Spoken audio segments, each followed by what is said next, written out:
भवतां सर्वेषाम् अन्तेवासिनाम् अस्मिन् पाठे भूयो भूयः स्वागतम् अभिनन्दनञ्च।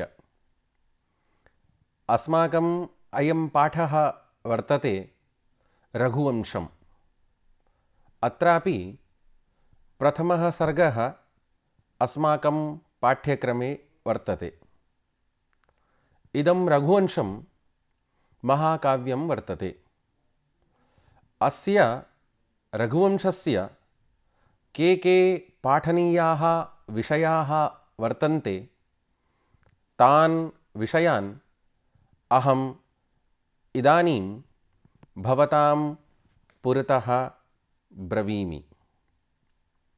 ते च यथा महाकवि कालिदासस्य सामान्यपरिचयः, महाकवि कालिदासस्य कृतयः, रघुवंशमहाकाव्यस्य सामान्यपरिचयः, रघुवंशमहाकाव्यस्य प्रथमसर्गस्य कथासारः, उपसंहारः, एते अस्माकं पाठनीयाः विषयाः। आदौ तावत् महाकवि कालिदासस्य सामान्यपरिचयः। संस्कृतसाहित्यस्य प्रथितः कविः, सुप्रसिद्धः नाटककारश्च अस्ति महाकविः कालिदासः। संस्कृतसाहित्यं नाम महाकविः कालिदासः इत्यपि वक्तुं शक्यते। इदं खलु सर्वविदितं तथ्यं यत् कालिदासस्य स्थितिकालविषयः विवादग्रस्तो वर्तते। इदानीमपि कालिदासस्य स्थानविषये, जन्मस्थितिकालविषये च पुष्टं प्रमाणम् अस्माभिः न लब्धम्। भारतीयजनश्रुत्यनुसारेण कालिदासः विक्रमादित्यस्य सभायां नवरत्नेषु प्रधानभूतो कविरासीत्। कालिदासस्य ग्रन्थेनापि विक्रमादित्यस्य सहवासः सिद्ध्यति। यथा शाकुन्तले अभिरूपभूयिष्ठा परिषद इति शब्देन एवं विक्रमोर्वशीये नायकः पुरुरवास्ति, तथापि नाटकस्य नामकरणे विक्रमशब्दप्रयोगेण अनुत्सेकः खलु विक्रमालङ्कारः इत्यादि प्रमाणैः विक्रमादित्यस्य सहवासः सिद्ध्यति। वस्तुतः महाकवि कालिदासस्य स्थितिकालविषये मुख्यतया त्रीणि मतानि अस्माकं पार्श्वे सन्ति। तानि च मतानि एवं वर्तन्ते। कश्चन फर्गुसन् महोदयः वर्तते, सः ब्रवीति, तस्य मतम् इत्थं प्रकारेण वर्तते। उज्जयिनी नृपो विक्रमादित्यः 544 तमे वर्षे अर्थात् 44+500 ईस्व्यां कुहरुरयुद्धे शकान् विजित्य स्वकीयनाम्ना विक्रम संवत्सरं चालयामास। अतः कालिदासस्य स्थितिकालः 5 शताब्द्यां भवितुम् अर्हति इति स्वीकरोति स च फर्गुसन् महोदयः। कालिदासस्य ग्रन्थेषु यवन, शक, हूणजातीनां नामानि अपि प्राप्यन्ते। हूणैः 500 ईस्व्यां भारते आक्रमणं कृतम्। अनेन प्रतीयते यत् कवेः अस्य समयः अस्य पश्चादेव आसीत्। एवमेव वस्तुतः मतमिदं समीचीनं न प्रतिभाति। यतोहि 544 ईस्व्यां 529 ईस्व्यां च मालवसंवत्सरः 430 ईस्व्यां विक्रमसंवत्सरः इति संख्याकप्रयोगाः प्राप्यन्ते। चीनस्य मध्यएशियायाः इतिहासेषु लिखितमस्ति यत् ईस्वीपूर्वं प्रथमायां द्वितीयस्यां वा शताब्द्यां हूणजातिः पासीरस्य पूर्वभागे प्राविशत्। द्वितीयं मतं गुप्तकालीनम् अस्ति। यूरोपीयाः विद्वांसः गुप्तनरपतिसाम्राज्यकाले कालिदासस्य स्थितिकालं स्वीकुर्वन्ति। कालिदासः कुमारसम्भवं चन्द्रगुप्तपुत्रस्य श्रीकुमारगुप्तस्य जन्म लक्ष्यीकृत्य अरिरचत्। तथैव 14 शताब्द्यां हरिवेणकृतप्रयागप्रशस्तौ ज्योतिष्मती चन्द्रमसेव रात्रिः इन्दुः नवोत्थानविमोन्दुमत्थैः इत्यादि सूक्तिभिः अनुमीयते यत् कालिदासस्य स्थितिकालः द्वितीयचन्द्रगुप्तस्य समये मन्तव्य इति। एवमेव एतदपि मतं रुचिकरं न प्रतिभाति। यतोहि प्रथमचन्द्रगुप्तः स्वयं संवत्सरं चालयामास। तत्पश्चात् द्वितीयचन्द्रगुप्तः स्वपितामहचलितसंवत्सरं निरस्य निजनाम्ना संवत्सरं चालयामास इति असङ्गतं भवति। विक्रमसंवत्सरस्य उल्लेखः नवमशताब्द्याः पूर्वं कुत्रापि नोपलभ्यते। इत्थं तृतीयमतम् इदं वर्तते यत् महाराजः विक्रमादित्यः उज्जयिन्यां नगर्यां राज्यम् अकार्षीत्, यः शकान् विजित्य 57 ईस्वीपूर्वं विक्रमसंवत्सरं चालयामास। अतः कालिदासस्य जन्मसमयः प्रथमशताब्द्यां मन्तव्य इति। इत्थम् अनेन इदं स्पष्टं प्रतीयते यत् कालिदासस्य स्थितिकालः प्रथमशताब्द्यामेव अस्ति। विविधैः प्रमाणैः इदं वास्तविकरूपेण सत्यं सिद्धयति यत् महाकविकालिदासस्य जन्मविषयः, महाकविकालिदासस्य स्थितिकालविषयः, महाकविकालिदासस्य जन्म प्रथमशताब्द्यामेव आसीत्। इदानीं महाकविकालिदासस्य कृतयः। काः काः महाकविकालिदासस्य रचनाः आसन्, तासां रचनानां विषये वयं पठामः।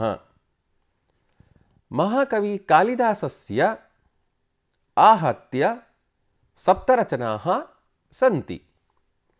तासु रचनासु महाकाव्यं, गीतिकाव्यं, नाटकानि च वर्तन्ते। 2 गीतिमहाकाव्ये, महाकाव्यद्वयं, 3 च नाटकानि सन्ति। यथा ऋतुसंहारः इदमस्ति गीतिकाव्यं। पुनः मेघदूतम् इदमस्ति गीतिकाव्यं। पुनः कुमारसम्भवम् इदमस्ति महाकाव्यं। पुनः रघुवंशम् इदमस्ति महाकाव्यं। पुनः अभिज्ञानशाकुन्तलम् इदमस्ति नाटकं। पुनः मालविकाग्निमित्रम् इदमस्ति नाटकं। पुनः विक्रमोर्वशीयम् इदमस्ति नाटकम्। एवं मिलित्वा आहत्य महाकविकालिदासस्य सप्तरचनाः सन्ति। आदौ तावत् सर्वप्रथमा रचना वर्तते ऋतुसंहारः। वस्तुतः सर्वास्वपि कृतिषु ऋतुसंहारः कालिदासस्य प्रथमा कृतिरिति विद्वद्भिः स्वीक्रियते। 6 सर्गेषु विभक्तम् इदं गीतिकाव्यं ग्रीष्माद् आरभ्य वसन्तं यावत् सर्णां ऋतूनां स्वाभाविकं सरलं सरसं च वर्णनं प्रस्तौति। कुमारसम्भवम्। अत्र कुमारसम्भवम् इत्यत्र शब्दद्वयं वर्तते, कुमारः सम्भवं च। तर्हि कुमारस्य सम्भवम् इति अपि वयं वक्तुं पारयामः। तर्हि कः कुमारः? कुमारः वर्तते कार्तिकेयः। सम्भवं नाम अस्ति उत्पत्तिः। यत्र कुमारस्य कार्तिकेयस्य उत्पत्तिविषये कथा वर्णिता वर्तते तद् अस्ति महाकाव्यं कुमारसम्भवम्। विशेषतः वयम् अत्र पठामः। कुमारकार्तिकेयस्य जन्मकथा अत्र अस्मिन् कुमारसम्भवाख्ये महाकाव्ये वर्णिता वर्तते। तत्र रचनायाम् अस्यां 17 सर्गाः विलसन्ति। मनोहरा शैली समन्वितेयं रचना वर्तते। अनन्तरमस्ति मेघदूतम्। मेघदूतम् अस्ति एकं गीतिकाव्यं। कालिदासस्य अनुपमा प्रतिभा अत्र विलसति सुतराम्। वियोगविधुरायाः गन्तायाः पार्श्वे यक्षस्य सन्देशप्रेषणं कालिदासस्य विचित्रकल्पना दृश्यते। रामायणे श्रीरामः हनुमन्तं दूतं विधाय सीतायाः समीपे प्रेषयति इति रामायणीं कथाम् आदाय, तथा महाभारतीयां हंसदूतकथाम् आदाय वा कालिदासः ईदृशीं कल्पनाम् अकरोत् इति प्रतीयते। वस्तुतः इयं रचना स्वाभाविकी वर्तते। इयं रचना सम्पूर्णेऽपि विश्वपटले समादृता वर्तते। एनां रचनाम् एव आधारीकृत्य इदानीम् अपि आधुनिकाः संस्कृतकवयः नैकां रचनां कुर्वन्ति। इदमस्ति तथ्यम्। अनन्तरं तत्र अस्य मेघदूतम् इति ग्रन्थस्य भागद्वयं वर्तते। पूर्वमेघः उत्तरमेघश्च। पूर्वमेघे रामगिरितः अलकानगरीं यावत् निखिलभारतस्य भौगोलिकं प्राकृतिकं च वर्णनं कृतवान् महाकवि कालिदासः। तथैव उत्तरमेघे यक्षसन्देशमाध्यमेन मानवहृदयस्य सौन्दर्यभावनायाः उदात्तप्रेमणश्च अभिव्यञ्जना वर्तते। अस्य अनन्तरम् आगच्छति रघुवंशम्। इदं रघुवंशं महाकाव्यं वर्तते। विद्वांसः रघुवंशं कालिदासस्य सर्वश्रेष्ठं काव्यं स्वीकुर्वन्ति। काव्येऽस्मिन् 29 सर्गाः सन्ति। कालिदासेनात्र निजकवित्वशक्तिः यत्र तत्र साधु प्रकटिता। गिरिवनोपवनवर्णनेषु कवेः प्रकृत्यनुरागः प्रकटीभवति। राज्ञः आदर्शम् अत्र साधुरीत्या प्रकटितम् अस्ति। अनन्तरं वर्तते मालविकाग्निमित्रम्। इदमस्ति नाटकम्। नाटकमिदं कालिदासस्य ऐतिहासिकं नाटकं विद्यते। मालविकाग्निमित्रयोः प्रणयं लक्ष्यीकृत्य तथा ऐतिहासिककथाम् आश्रित्य च कविना साधुशैल्यां नाटकम् इदं प्रणीतं, नाटकम् इदं रचितम्। अनन्तरमस्ति विक्रमोर्वशीयम्। इदमपि नाटकं विद्यते। कालिदासः वैदिकप्रणयगाथाम् आदाय पुरुरव उर्वश्योः प्रणयचित्रणं कमनीयशैल्या प्रस्तौति। प्राचीनतरापि प्रणयकथा कविप्रतिभया चमत्कारिका मनोहरा च जाता। ग्रन्थेऽस्मिन् कवित्वशक्तेः अधिकप्रभावः दृश्यते। नाटकीयतत्त्वस्य निर्वाहः गौणतवैव जातः। इदानीम् अस्ति अभिज्ञानशाकुन्तलम्। कालिदासस्य नाटकेषु अभिज्ञानशाकुन्तलं प्रसिद्धतमं सर्वश्रेष्ठं नाटकम् अस्ति। समालोचकाः काव्येषु नाटकं रम्यं तत्र रम्या शकुन्तला इत्युक्त्वा नाटकस्य सर्वश्रेष्ठत्वं स्वीकुर्वन्ति। विदेशीया अपि नाटकस्यास्य सर्वश्रेष्ठत्वं प्रकटयन्ति। अनेन प्रकारेण कालिदासस्य कविता संस्कृतसाहित्ये देववाण्याः शृङ्गार इव प्रतीयते। माधुर्यगुणस्य मधुरत्वं, प्रसादस्य स्निग्धत्वं, पदानां सरसत्वं, अर्थानां सौष्ठवं, सालङ्कारिकशब्दानां मञ्जुलप्रयोगाः कालिदासस्य महाकवित्वं प्रकटयन्ति।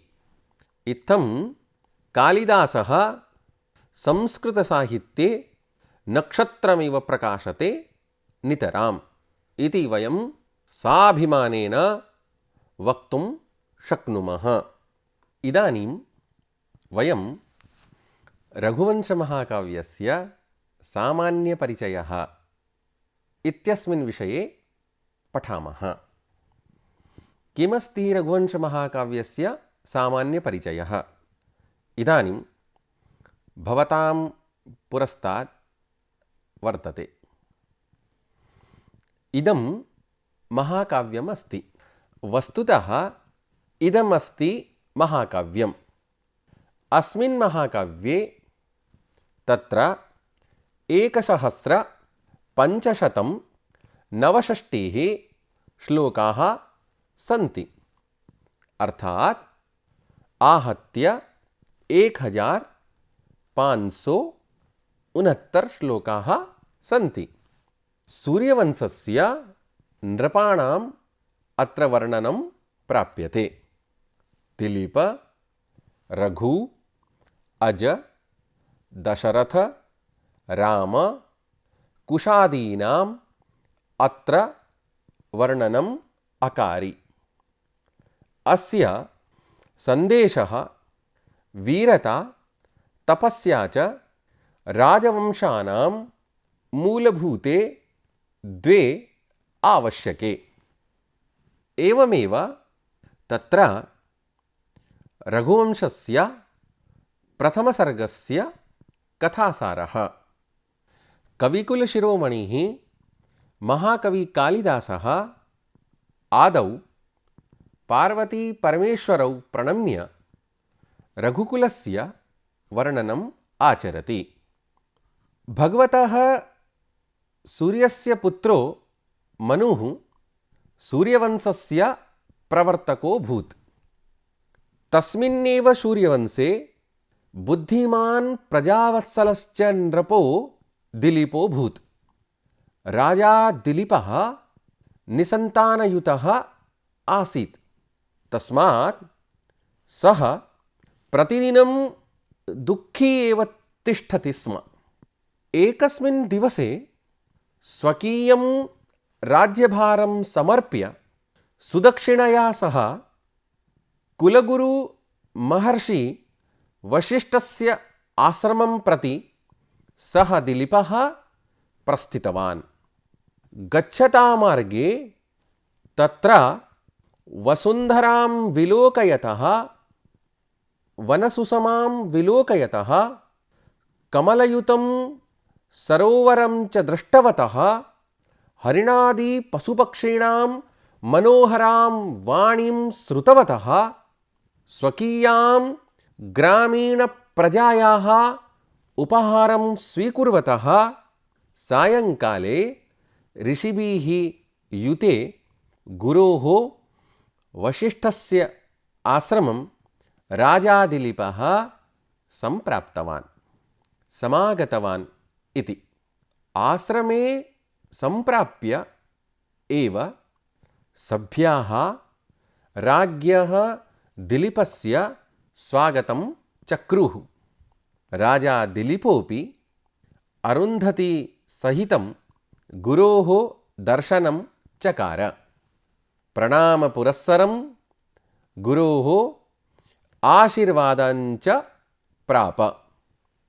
कुशलक्षेमं पृष्ट्वा राजा दिलीपः निस्सन्तानस्य कारणं गुरुवे वसिष्ठाय निवेदितवान्। समाधिदर्शनेन निस्सन्तानस्य कारणं सम्यक्तया ज्ञात्वा गुरुः वसिष्ठः आह। एकस्मिन् समये स्वर्गात् आगमनकाले भवता कल्पवृक्षच्छायायां तिष्ठन्त्यः कामधेनोः प्रदक्षिणा न विहिता, पूजा च न कृता। तस्मात् रुष्टो भूत्वा सा शशाप भवते। इदानीं सा कामधेनुः वरुणदेवस्य यज्ञाय पाताललोके अगच्छत्। अतः त्वं कामधेनोः पुत्रीं नन्दिनीं सेव। सा च नन्दिनी अत्र अस्ति। तस्याः नन्दिन्याः सेवां कुरु। इयं नन्दिनी अपि कामधेनुवत् मनोरथान् पूरयितुं सर्वथा सक्षमा। अतः तन्निमित्तं भवता किमपि आचरणीयम् अस्ति। त्वं फलमूलादिकं खादित्वा नन्दिनी पथानुगामी भव इति गुरुवसिष्ठः तं दिलीपं कथितवान्। यदा सा जलं पिबेत तदनु जलं भवता पातव्यम्। भवतः धर्मपत्नी सुदक्षिणा अपि अस्याः सेवां कुर्यात् इति। नियमेन चन्दन पुष्पादिमाध्यमेन नन्दिन्याः पूजां विधाय तपोवनसीमां यावत् अस्याः अनुगमनं कुर्यात्। सायङ्काले च तत्रैव तां नेतुं च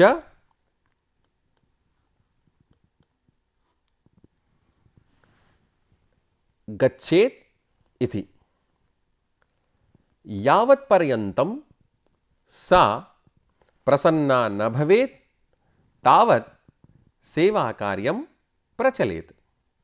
इत्थम् उक्त्वा गुरुः वसिष्ठः गोसेवायाः विद्युपदेशं राज्ञे प्रदाय विश्रामं कर्तुम् आज्ञां दत्तवान्। तदनु राजा दिलीपः तत्रैव आश्रमस्य पर्णकुट्यां रात्रिं व्यतीतवान्। अयमस्ति रघुवंशस्य प्रथमसर्गस्य कथासारः। इदानीम् अस्माभिः रघुवंशस्य प्रथमसर्गस्य कथासारः पठितः। अस्मिन् पाठे युष्माभिः महाकविकालिदासस्य परिचयः, तस्य कृतीनां परिचयः, रघुवंशमहाकाव्यस्य परिचयः, रघुवंशमहाकाव्यस्य प्रथमसर्गस्य कथासारः इत्यादि बहवः विषयाः पठिताः। अग्रिमे पाठे वयं रघुवंशस्य प्रथमसर्गस्य आदितः 30 श्लोकान् पर्यन्तं विस्तरेण वयं पठामः।